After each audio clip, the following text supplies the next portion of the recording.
Hello everybody. तो आज अभी मैं आया था एक सीबीएसई का ट्रेनिंग के लिए। सुबह से हमें 5 कॉपी चेक करके दिखानी थी सीबीएसई की, और स्क्रीन कॉपी चेकिंग। तो भाई देखो, मैं अपना एक्सपीरियंस शेयर करूंगा आपसे कि आपको इसका फ़ायदा होगा या नुकसान होगा। ठीक है, पूरी वीडियो देखिएगा आप ये। 2 घंटे लगे मुझे 5 कॉपी चेक करने में। वो कॉपी बेसिकली जो ट्रेनिंग में दी गई वो पहले से चेक थी हाथ से, और उनको सीबीएसई ने अपलोड कर दिया था कंप्यूटर में। और हमें मेरी आईडी है मेरे पास, उस आईडी को डालकर मुझे एक कॉपी खुल रही थी मेरी, और मुझे कॉपी चेक करनी थी। राइट क्लिक करते हैं, स्टेप वाइज मार्किंग होती है, हर क्वेश्चन के स्टेप होते हैं वहाँ पर। अगर कोई टीचर स्टेप मार्किंग नहीं करता तो उसको नंबर नहीं मिलेंगे फिर उसके।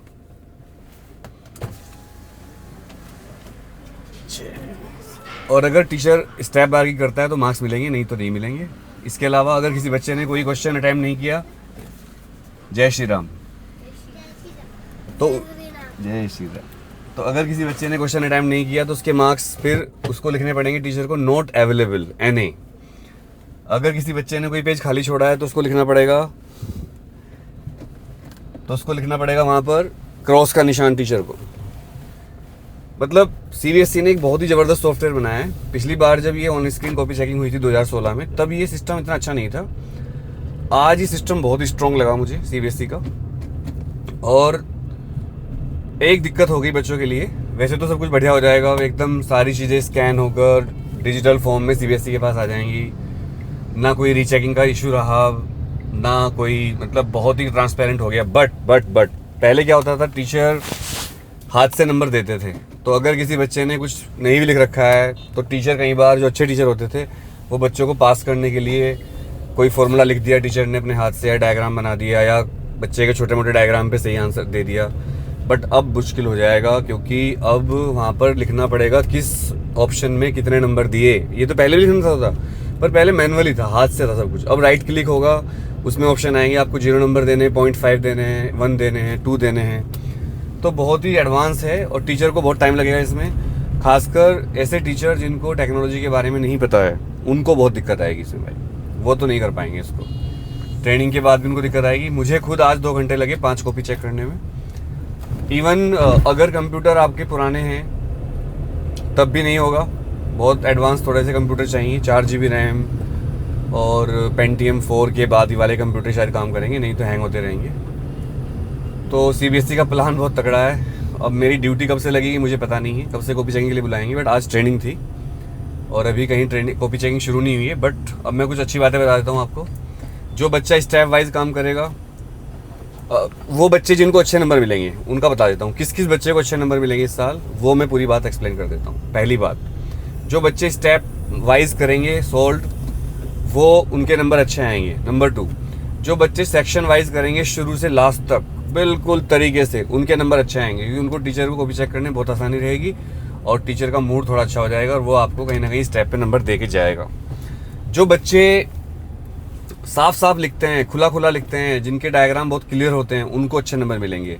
जिन बच्चों की राइटिंग अच्छी नहीं है उनको दिक्कत हो सकती है, क्योंकि टीचर को अगर कंप्यूटर की स्क्रीन छोटी मिली हुई है तो जूम करने का ऑप्शन है, बट उसको उतना दिखेगा नहीं अगर आपकी राइटिंग गंदी है, और आपके मार्क्स कट सकते हैं। भले ही आपका आंसर ठीक हो, तब भी टीचर को दिखेगा नहीं तो कट सकते हैं। इसके अलावा किन बच्चों को खतरा है, जो बच्चे सिस्टम से काम नहीं करते, मतलब कोई क्वेश्चन कहीं कर दिया, कोई क्वेश्चन कहीं कर दिया, उनको दिक्कत होगी इसमें बहुत ज़्यादा। जिन बच्चों की राइटिंग खराब है उनको दिक्कत होगी। जिन बच्चों को स्टेप वाइज लिखने की आदत नहीं है, जो पैराग्राफ लिखते हैं बड़े बड़े, उनको दिक्कत होगी। जिन बच्चों को न्यूमेरिकल के स्टेप बनाने नहीं आते, मतलब न्यूमेरिकल आता है पर स्टेप बनाने नहीं आते, उनको दिक्कत होगी। अगर कोई क्वेश्चन 4 स्टेप में है तो 4 स्टेप आपको लिखने पड़ेंगे, नहीं तो आपके आधे आधे नंबर कटते चले जाएंगे। आज मैंने क्या देखा जब मैं चेक कर रहा था, एक क्वेश्चन 2 नंबर का है, उसके 8 स्टेप हैं भाई। हो, मतलब हिल गया मैं, क्या ज़बरदस्त सिस्टम बनाया है। सोचिए अगर आपने कोई पेज खाली छोड़ा है तो वहाँ पर टीचर क्रॉस का निशान लगाएगा राइट क्लिक करके, नीचे ऑप्शन है क्रॉस का निशान, वो वहाँ पर क्लिक करेगा, क्रॉस बन जाएगा।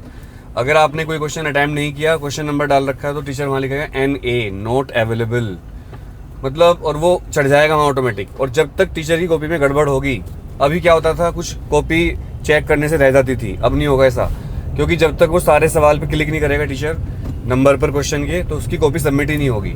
और जब तक कॉपी सबमिट नहीं होगी अगली कॉपी उसके पास आएगी ही नहीं। और इसमें एक सिस्टम और भी है, जैसे मुझे सेट 3 मिला चेक करने के लिए, तो अगर ये तो ट्रेनिंग थी, अगर मुझे जब मैं चेक करने जाऊँगा तब भी मुझे एक टीचर को एक ही सेट मिलेगा।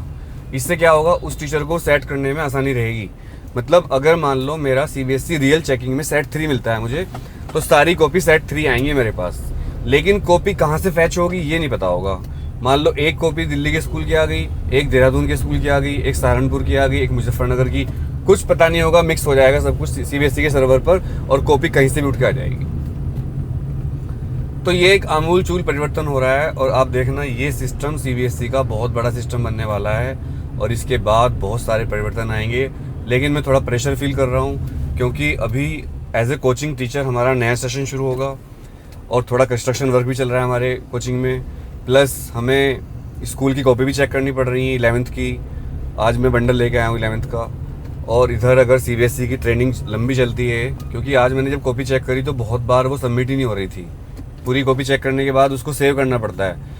और जितने भी टीचर कॉपी चेक करने की ट्रेनिंग ले रहे हैं या कॉपी चेक करेंगे, उनको मैं एक सलाह दूंगा कि जब आप कॉपी चेक करो तो हर सवाल के बाद आप सेव का बटन दबाते रहो। चाहे एक सवाल चेक किया, सेव दबा दो, क्योंकि ऑटोमेटिक सेव नहीं होगा, OSM में आपको ही सेव करना पड़ेगा। अगर कोई हैंग हो जाता है कंप्यूटर या सर्वर डाउन हो जाता है तो आपको फिर दोबारा पूरी कॉपी चेक करनी पड़ेगी। अगर वो सर्वर अटक गया है समझ लो गड़बड़ हो चुकी है। तो बस भाई यही कहना था। मुझे अच्छा लगा वैसे कि जो CBSE ने सिस्टम बनाया है, बट इससे थोड़ा ट्रांसपेरेंसी बढ़ जाएगी बहुत ज़्यादा और जो बच्चे स्टेप वाइज लिखते हैं उनको बहुत फ़ायदा होगा और जो बच्चे घोष पोष लिखते हैं उनको दिक्कत होगी। एटलीस्ट साइंस के सब्जेक्ट में, अकाउंट्स में, फिजिक्स में, मैथ्स में, इनमें स्टेप को बहुत ध्यान रखना पड़ेगा बच्चों को, नहीं तो प्रॉब्लम में आ जाओगे। अगर आपका कोई भी सवाल है इससे कनेक्टेड तो आप मुझसे पूछ सकते हैं। इसके अलावा फिजिक्स का पेपर जो सवाल 2 आए थे बहुत हार्ड IIT लेवल के, उनमें ग्रेस मार्क्स मिलेगा ऐसी मुझे उम्मीद है। क्लास 10th के मैथ्स के पेपर में भी CBSE ग्रेस देगी, क्योंकि CBSE ने कहीं ना कहीं मान लिया है कि उनका पेपर हार्ड था बहुत ज़्यादा। और PIL भी हुई है CBSE के खिलाफ और हम भी इसका विरोध कर रहे हैं बहुत बड़ी ताकत से। ट्विटर पर आप देख रहे होंगे मुझे, तो बच्चे पूछ रहे थे सर आप ट्विटर पर क्या, आपका अकाउंट का नाम क्या है? तो मेरे अकाउंट का नाम है दा अनुराग त्यागी, मेरी ID है दा अनुराग त्यागी, इंस्टाग्राम पर भी ट्विटर पर भी। तो आप मुझे फॉलो करके मेरे ट्वीट को रीट्वीट कर सकते हैं जो मैं CBSE को ग्रेस मार्क्स देने के लिए कर रहा हूँ। तो बच्चों को कोशिश हमारी यही है कि ज़्यादा से ज़्यादा बच्चे पास हों। मैथ्स में डरिए मत, साइंस का पेपर आपका ईजी आ ही गया है, मैथ्स का पेपर आपका हार्ड हुआ है लेकिन उसमें आपको ग्रेस मार्क्स मिल जाएंगे। Wish you all the best, love you all.